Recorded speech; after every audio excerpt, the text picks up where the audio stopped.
Steel City. Is everybody ready to go? Let's proclaim the greatest radio show. Welcome, fans, to another exciting episode of The Spread. This is your guest host, Big Easy, in the studio with our senior baseball analysts, J Dash and JK47. JK47 is on the scene here in spring training. We're going to continue to break down the NL East. He's doing hard research as we speak. We sent him to Miami for the week. He's just come back. He has all the info, team updates, player profiles. He was there. He had a good time. I mean, he came back and he's married now, but that's another story. Cuba. So how was Miami, JK? Sunny. But hey, this is The Spread. If you like us, you can hit us up on Facebook. If you want to get at us on Twitter, it's bet_the spread. Subscribe to us on YouTube because that's where we're putting these baseball segments out. And we already started with the NL East, and we talked about Philadelphia Phillies. We said they were basically going to be garbage except for their rotation. So now we're going to get to learn a little bit about the Miami Marlins and what do they got. I know one thing. There's a dude that wears a Miami Marlins jersey, and he's in the front row every baseball game I watch on TV. I don't know who he is, but I swear. And I've walked past him and he's at PNC Park. Well, I'll tell you who the Marlins have. They have Don Mattingly, Barry Bonds, Tim Wallach. These dudes are beasts. What are they doing? Serving hot dogs? No, they're coaches. Oh, their manager's Don Mattingly. Their hitting coach is Barry Bonds. Tim Wallach is their bench coach. Who's Tim Wallach? You don't remember Tim Wallach? Nope. Sounds like a Cub Old Scout. school, I bet you 47. Played for the Montreal Expos. Believe it. Sounds like a Cub Scout leader. Yeah. Well, look, maybe Barry Bonds can teach these guys to smoke the ball over the wall. Well, I'll tell you what. I mean, Giancarlo Stanton certainly should benefit from it. I mean, no doubt. Hopefully, the one I want to see benefit is Ozuna. Well, Bonds is one of the greatest hitters in the history of the game. Yeah, I bet you Giancarlo I don't think it works. I don't want to hear your BS. What do you mean? What BS? Giancarlo don't want to hear what Barry Bonds has to tell him. They're doing. Well, then you wouldn't even have a hitting coach if these guys didn't want to hear anything. No, you don't. You're looking at this. You dude don't mess like, with the you're guys. Looking at this dude like, man, what a hitting your coach. head went from size A to size D. And you're going to tell me how to hit a baseball? This dude knows how to smack a baseball already. And when he's hitting well, Barry Bonds should say nothing to him. But when he gets in a slump or something, Barry should go up to him and be like, hey, maybe you want to try this. You know what I mean? Or I see you doing something. Yeah, definitely adjust. Barry Bonds is a hitting coach. Garbage. Yeah, I mean, it shouldn't be that big of a deal. It's not like now that you have Barry Bonds, Echeverria is going to come out and smoke 70 home runs for you or anything. I wouldn't mind Barry Bonds giving me hitting pointers, though. Yeah. Tell me about it. You'd rather have Greg Maddux giving you pitching pointers, though. I'll tell you that. Even better. Another move they made in the coaching staff is Jim Benedict. They traded for Jim Benedict from the Pittsburgh Pirates. This was one of the guys that made a lot of the adjustments in the Pirates pitchers that they brought over, like the Volquezes and stuff, you know what I mean? So they're hoping they can get the same kind of production here for the Marlins with Jim Benedict. But what they gave up was their fifth best prospect at one point last season, Trevor Williams. And he's not, the Marlins system isn't that great to begin with, but Trevor Williams looks like a decent 3 to 5 starter in the big leagues at some point here, and he's pretty close to the bigs as well. You can see how much they value this Jim Benedict for doing that, though. So the Miami Marlins traded a decent prospect for a pitching coach? Yes. Well, just look what happened with the Pittsburgh. Look what the Pirates do. Nonetheless, it was a Pirates pitching coach? Yes. Gorzolani. Norton. Well, dude, this guy didn't. Fogg. Who's the other? What are you talking about? It's not like this guy was a coach for the Pittsburgh Pirates since their inception. Well, when was he? How long has he been a Pirate coach? We don't know. All right. For a while. We'll have to do some research on Jim Benedict. Yes, we will. We'll get back to Jim Benedict, but go ahead. Yeah, ever since Ray Searage has been there, I believe Jim Benedict has been there as well. And, these two have worked very well together. We'll have to see. It may hurt the Pirates. It may help the Marlins. It may not hurt the Pirates. We'll have to see. From my understanding, these Searage and Benedict went hand in hand. I want to trade Mike Trout for Ray Searage. Well, good luck with that. All right. All right, couple That'd other be pretty signings. neat, though. Yeah. They signed starting pitcher Wei-Yin Chen. I think this is a great signing for them, and I think he should pitch very well moving over to the National League. Actually, I don't like any pitcher in Baltimore too much. I think they always pitch better when they leave Baltimore. But Edwin Jackson, they signed as well. They signed third baseman / first baseman Chris Johnson. They signed relief pitcher Craig Breslow to a minor league deal. Yeah, they re-signed catcher Jeff Mathis, and their only loss really was third baseman Casey McGee to free agency, so they really didn't lose much as well. And I mean, you look at this roster, man, it doesn't look bad at all. I don't know if I can completely trust it, but when you look at each position, it looks pretty good. You got Kristen Yelich in left field. This guy, I went into the season saying he was the second best left fielder in the National League, and he didn't do quite as much as I wanted him to last season. I think he really didn't break out the way I wanted, but I think he has a chance to break out this season. He did miss some time last season, I believe, correct? Well, he did spend some time early on a disabled list, and then he actually struggled for a little bit out of the gate coming back from that injury. Quietly put together some nice numbers. 30 doubles, 7 home runs, 2 triples. Likes to strike out a little bit. But Right. still a pure line drive hitter who's actually still developing some power. So, I mean, I actually like Yelich a lot. I like Dash there. I liked him going into last year. I think he's going to be great this year. And then even going into center field, Marcell Ozuna, I'd like to think he'd like to step up his game a little bit. They were hoping him, Yelich, and Stanton would form up one of the best outfields in baseball. Have a lot of potential to do that. I like Ozuna. Has some nice pop.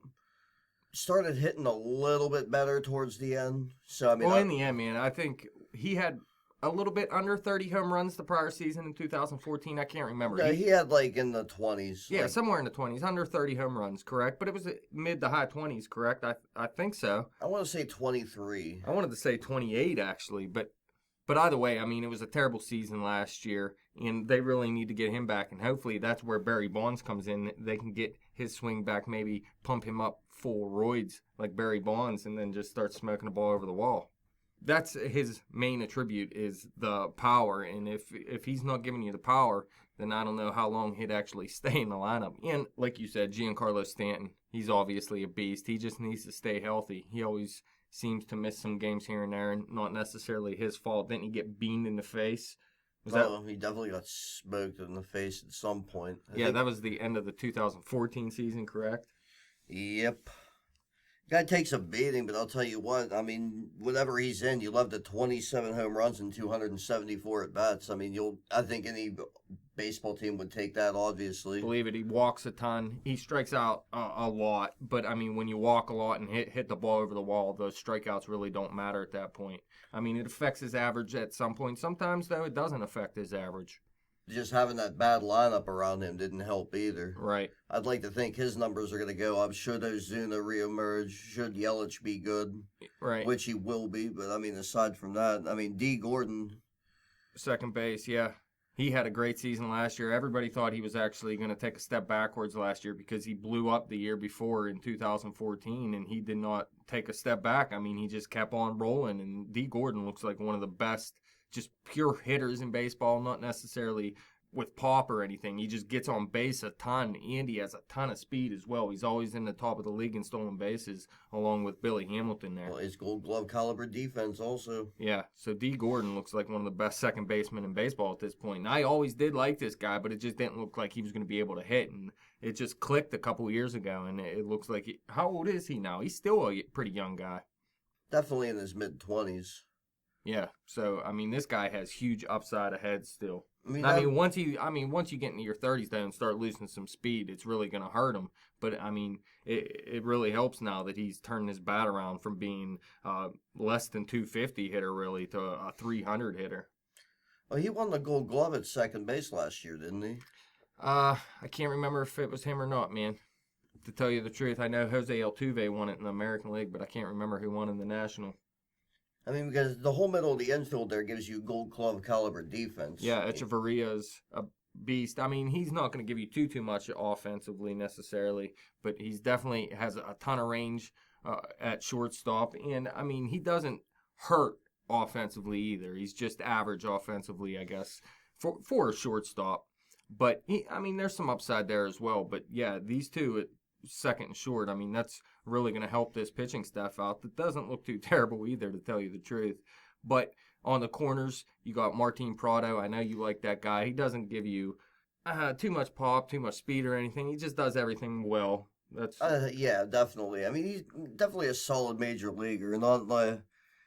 He did have the one huge year a few years ago, and he's never really lived up to that. But he's definitely a value player. On the other side, round up with Justin Boyer. Power guy came on last season. Yeah. It wasn't great or anything, but he definitely has a ton of power, and he can take the walk as well. So it looks like he could turn into a pretty good first baseman. Strikes out a lot, though. Yeah, that's first baseman. A lot of them strike out these days, and that is going to affect his average in the end. But the way he has that light tower power, really, I think this guy can stick at the position. And like we said, they brought over Chris Johnson as well. He could play third or first base. That's a guy that had a huge year for the Braves a few years ago and never even came close to living up to those expectations.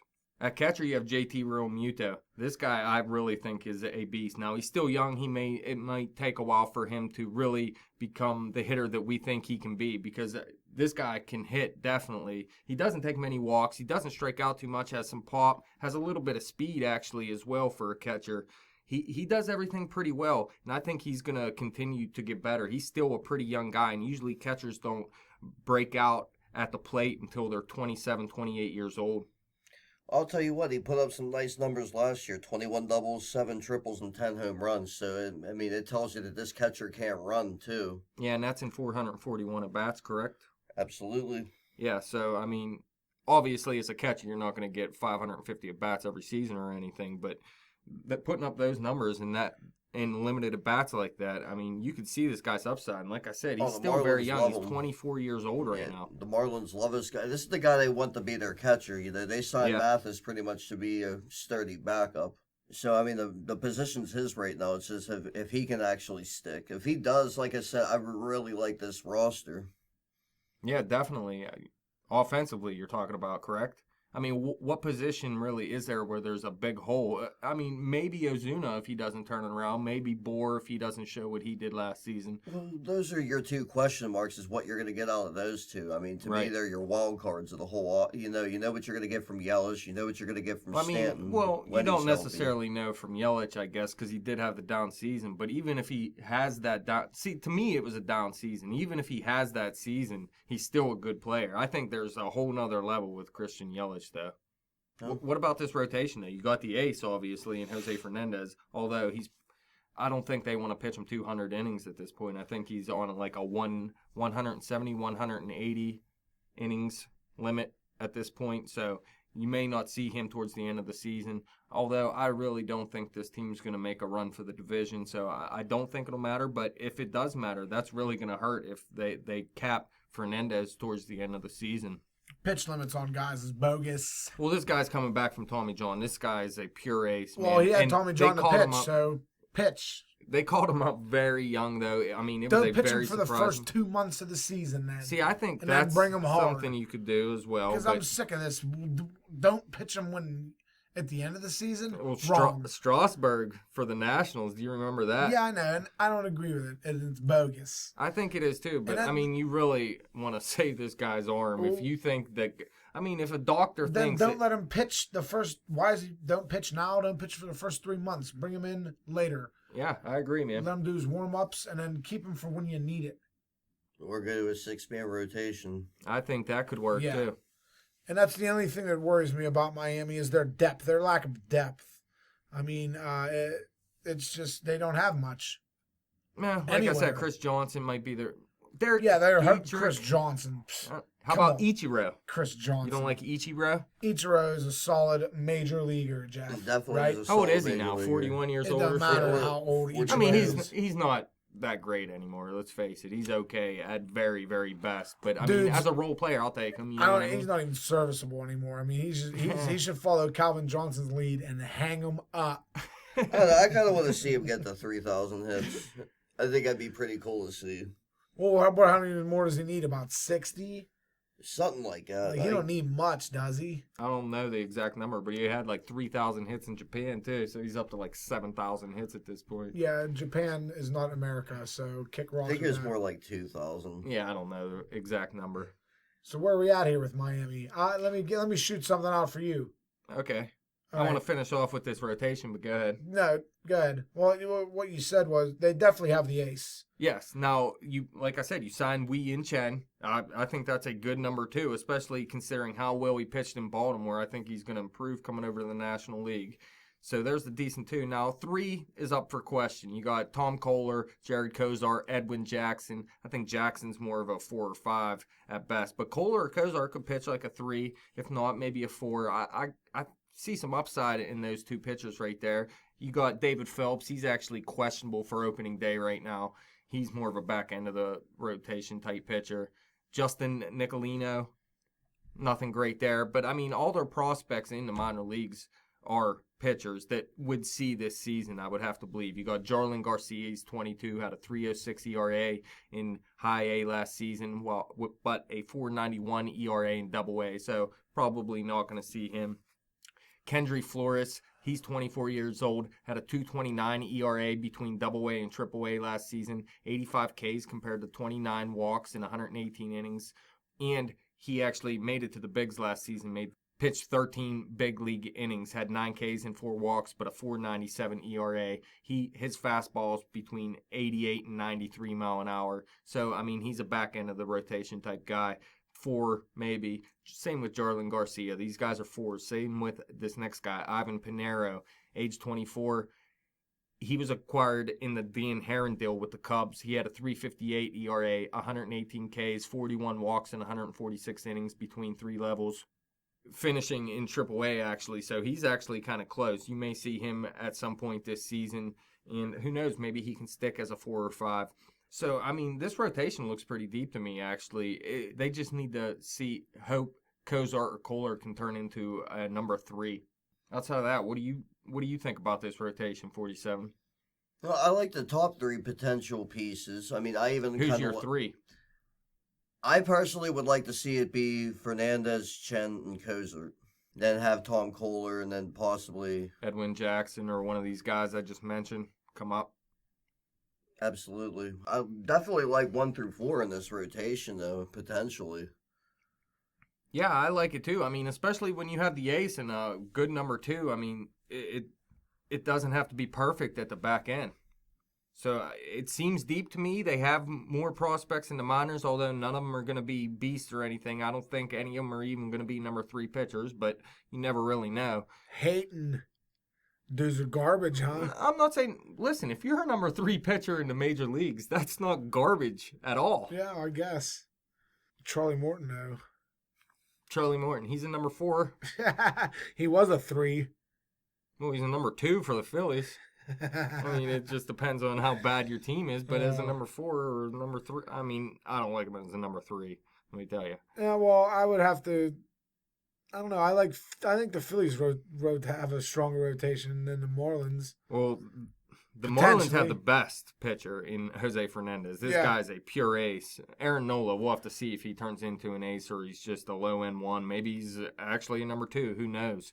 But Fernandez is a definite ace. Outside of that, I think definitely the Phillies have a lot more depth in terms of their rotation. Well, Strasburg was an ace too, and then he got his arm worked on. And then what happened? I mean, he's still a pretty good pitcher. Oh yeah, he's definitely a good pitcher, but Jose Fernandez, I mean, he pitched last year. I mean, he came back from the Tommy John. He still has a innings limit though, because they want to be real safe with this guy. I mean, he's still very young, but he came back after Tommy John and pitched pretty well, and then they sat him back down because they weren't in the running or anything. And I don't think they will be this season either. So the innings limit shouldn't be too big of a deal. But you take a look at this bullpen. A.J. Ramos at the back end, that's a good closer. You were hoping to have Carter Capps at the back end as well, and he may even be the future closer there. Who knows? But he's actually done for the season. He's having Tommy John surgery, so that really hurts. But you got Brian Morris, Mike Dunn, You actually got Kyle Barraclough. That's actually one of their better prospects, to tell you the truth. He's 25. They got him from the Cardinals in this Steve Cishek deal. He had a 2.59 ERA, 30 Ks compared to 18 walks in 24 major league innings last season. So it wasn't great. Too many walks, definitely. But they're hoping he can turn into the back end of the bullpen type pitcher as well. Like a shutdown 8 or 7? What are we talking 7, about? 8, 9, anything like that. Yeah. I mean, he's not going to overtake AJ Ramos, I wouldn't think, or anything. But he looks like he has the potential to be a 7 or 8 or a 9 on a team that needs a closer at some point. I mean, at this point, I would never close him. What do you think, 47? You like this bullpen, don't you? Well, I mean, with Carter Capps, You I mean, thought it was the Pirates really formidable. But I mean, even without him, I mean, they at least got some good arms. Brian Morris was solid for him last year. Mike Dunn was solid for him last year. AJ Ramos, solid as their closer. Right. So, I mean, there's 3, and I mean, when you get Carter Capps back, unfortunately, it won't be this year. Yeah. I don't think, like I said, I think they're a couple years away still. Oh, I don't think they're going to win much of anything. I just think they're going to be a solid ball club, though. They should be contendable, or they should contend every time they play. Okay, so over or under 75 wins for the Miami Marlins this year.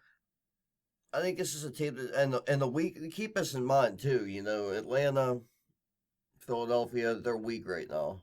I think they have a better team than Philadelphia, and I think they have a better team than Atlanta. Yeah. You know? So I'd like to think they're going to fare well against them. I think you're going to see around 78, 79 wins for this ball club this year. Can't go over 500? I think they can go over 500. They can get there. I could see it happening. I'll say 80 wins. 80 and 82. Which would put them in 3rd place in the NL East, you're projecting? 3rd place. 3rd place, JK, you agree? I agree. Good looking roster. I just don't think they can put it together this year. I don't know what they're necessarily missing. Probably some pitching, I would say, still. Even though it looks pretty decent, like I said, it's still one piece away, I would say. And, I mean, you really got to get the 2014 version of Ozuna, not the 2015 version. You got to have better play out of Yelich as well.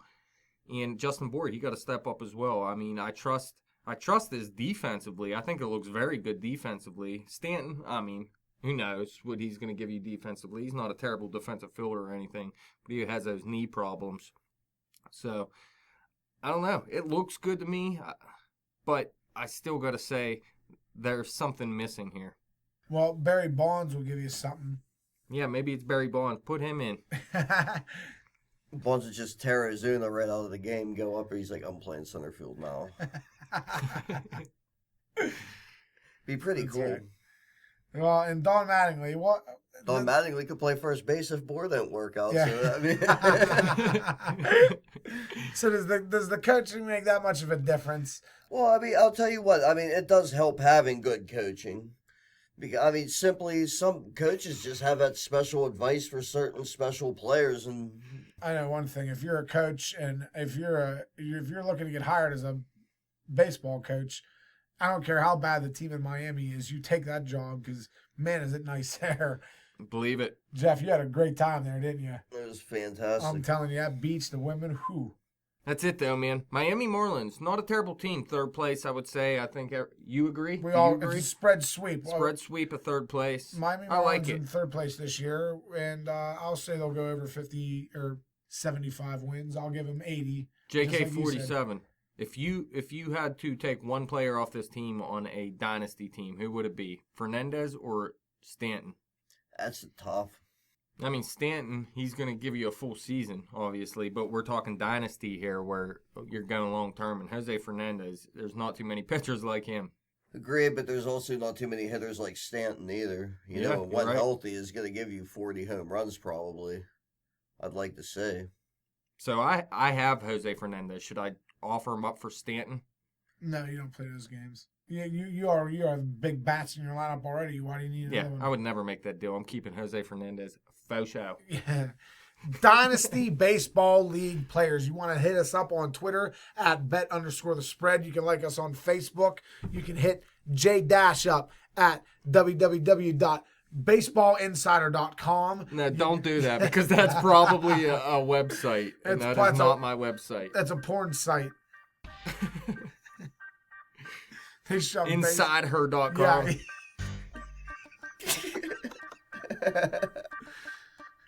BaseballInsideHer.com. J- at www.baseballinsideher.com and subscribe to that YouTube channel. Yeah, youtube.com/betthespread. Miami, we out.